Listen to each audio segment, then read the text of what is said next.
안녕하세요. 코인우먼입니다. 오늘은 2024년 12월 14일 토요일 오후 2시 21분 경입니다. 구독과 좋아요, 알림 설정 정중히 부탁드리면서 오늘 영상 시작하겠습니다.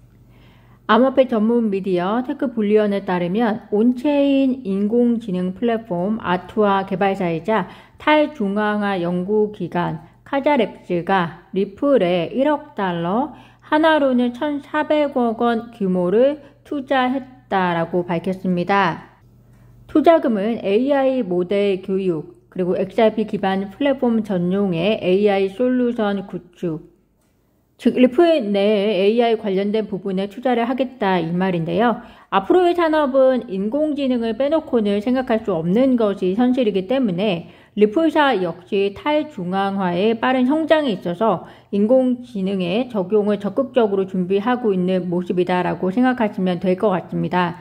특히 트럼프 행정부가 인공지능과 또 암호화폐를 묶어서 이 혁신 기술에 대한 차르를 얼마 전에 임명했기 때문에 리플사뿐만이 아니라 관련 업계의 이러한 행보는 차기 행정부의 적극적인 지지를 받으면서 발전을 위한 토대를 마련할 것으로 보이기 때문에 매우 발전 지향적인 소식이라고 생각이 듭니다.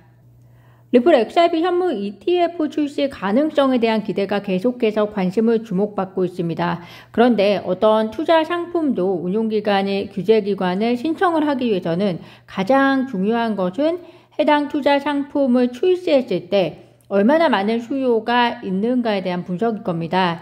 비트코인에 대해서 회의적이었던 블랙록이 비트코인 현물 ETF 출시와 같은 정반대의 행보를 보인 것은 비트코인 관련 상품에 대한 수요가 충분하다고 평가, 연구가 되었을 것이고, 그렇기 때문에 블랙록 CEO도 이제는 비트코인을 굉장히 중요한 가치 저장 수단으로서 인정을 했을 텐데요.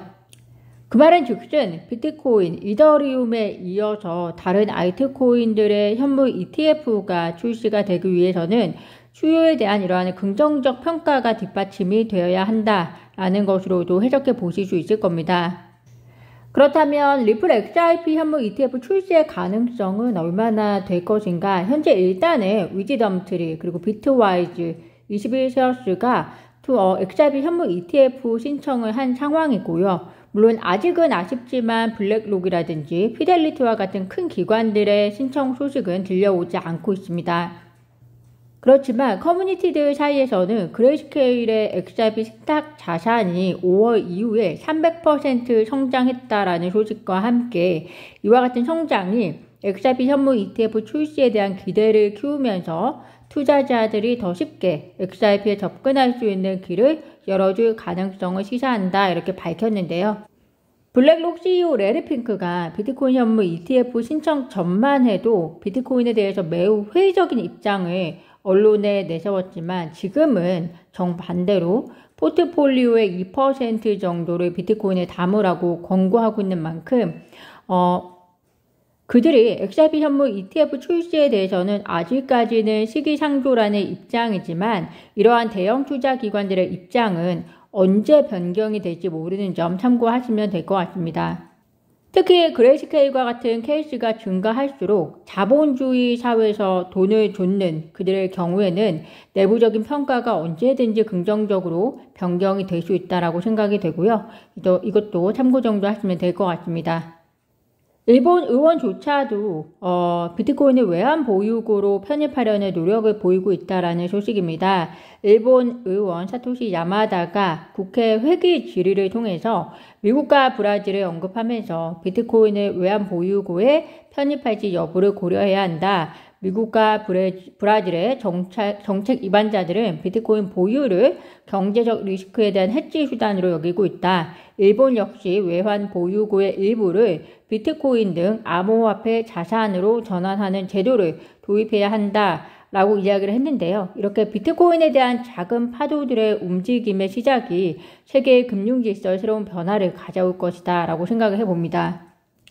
미국의 비영리 단체 사토시 액션 펀드 CEO 역시 다음 주 비트코인 전략자산 비축 법안 도입을 발표할 예정이다. 도미노가 쓰러지고 있다라고 전하면서 내년 말까지 G7 국가 중에서 한 개국, 그리고 브릭스 국가 중에서 한 개국이 비트코인을 전략적 준비 자산으로 비축할 것으로 보인다. 2026년에는 나머지 국가들도 이를 따를 것이다 라고 설명하고 있는 점 참고하시면 되겠습니다. 12월 18일에서 19일에 열리는 일본의 금리 결정이 암호화폐 및 위험 자산의 변동성을 일으키는 요인 중에 하나였는데요.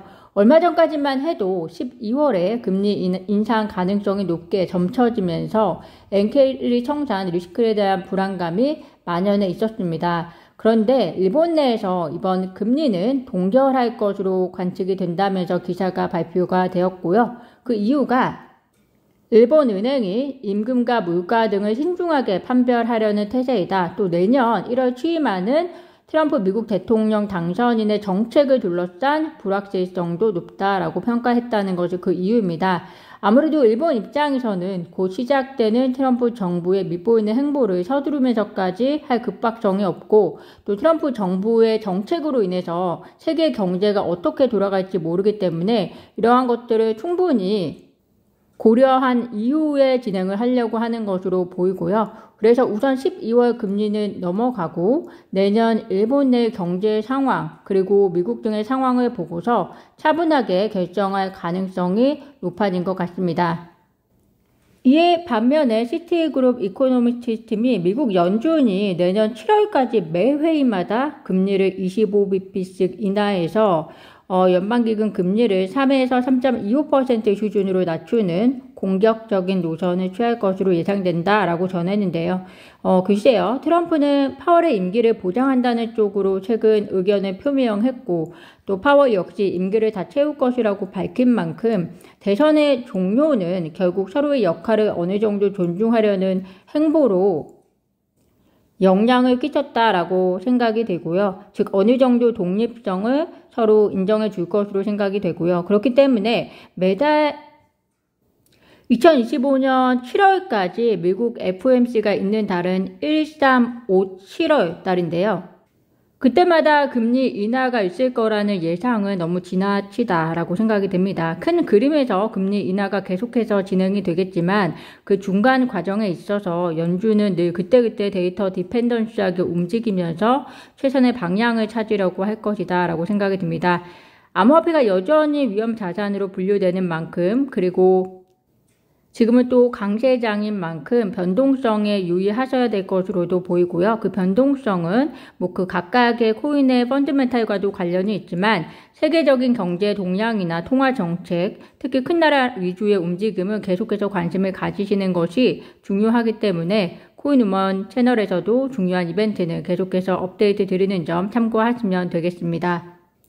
오늘 제가 준비한 소식은 여기까지입니다. 오늘도 영상 시청 진심으로 감사드리고요. 구독과 좋아요, 알림 설정은 코인우먼에게 큰 힘이 됩니다. 감사합니다.